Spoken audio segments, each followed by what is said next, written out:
Wala raw kinalaman sa issue ng Scarborough o Panatag Shoal ang suspensyon sa pag-aangkat at hindi pagpapapasok ng China sa mga saging mula sa Pilipinas. Nangyari raw ang paghihigpit ng China sa mga prutas nung Marso pa, isang buwan pa bago uminit ang alitan sa Scarborough Shoal. Magpapadala naman ang gobyerno ng Pilipinas sa China para suriin ang mga saging na umano'y may peste. Makibalita tayo kay Brazil Kempis ng GMA Davao. Nananatiling suspendido ang pag-angkat ng China sa mga produktong saging ng Pilipinas dahil ito sa isa umanong uri ng peste na nakita silang inangkat na saging sa China noong March 5. Apektado tuloy ang kabuhayan ng maraming growers at kumpanya ng saging sa Davao. Ang Philippine Banana Growers and Exporters Association o PBJA nalugi na raw ng 175 million pesos mula ng simula ng export suspension. Umaabot na ng 150 containers o 3,750 metric tons ng saging mula sa Pilipinas ang nakahold ngayon sa quarantine office ng China. Ayon naman sa ating Bureau of Plant Industry, hindi pangkaraniwan sa mga saging ng Pilipinas ang nakitang peste sa mga naka-quarantine na prutas. Makikita lang daw kasi ang ganitong peste sa mga niyog.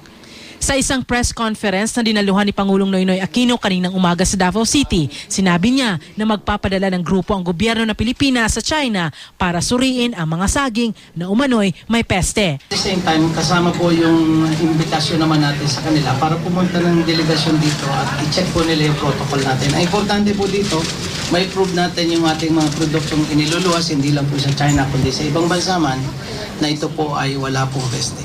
Pinag-utos naman ni Pangulong Noynoy Aquino na maghanap pa ng ibang bansa kung saan pwedeng mag-export ng saging.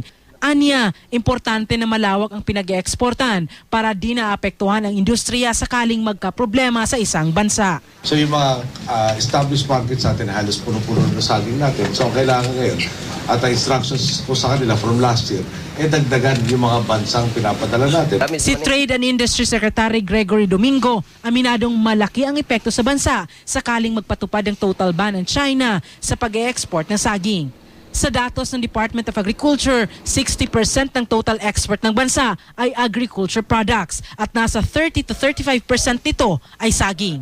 Hindi naman naniniwala ang DTI at Bureau of Plant Industry na may kinalaman sa issue ng Panatag Shoal ang usapin sa banana exportation. Brazil Kempis, Nagbabalita, Pilipinas.